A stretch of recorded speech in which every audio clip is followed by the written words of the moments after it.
This is Dr. Jagdish Kiran, consultant plastic and cosmetic surgeon, Sculpt Hospital, Hyderabad.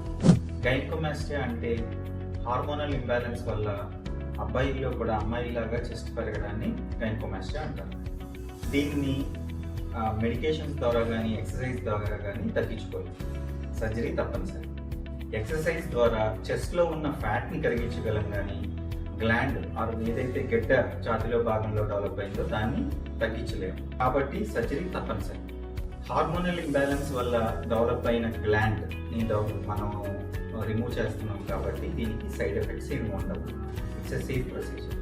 అలాగే మన సెంటర్లో use చేసే advanced technology అంటే ultrasound assisted liposuction and power assisted liposuction వల్ల side effects అనేవి చాలా తక్కువ ఉంటాయి. తొందరగా రికవర్ అవ్వడం జరుగుతుంది. ఇది డే కేర్ సర్జరీ అవ్వడం వల్ల మిమ్మల్ని అదే రోజు సాయంత్రమే డిశ్చార్జ్ చేస్తాము. అలాగే ఒక కంప్రెషన్ గార్మెంట్ కూడా ప్రొవైడ్ చేస్తాము. ఈ గైనకోమాస్టియా సర్జరీని మన సెంటర్లో అత్యాధునికమైన సదుపాయాలు వాడుతూ సేఫ్టీ మెజర్స్ పాటిస్తూ కూడా చాలా ఎఫోర్డబుల్ ప్రైజెస్కి చేయడం జరుగుతుంది.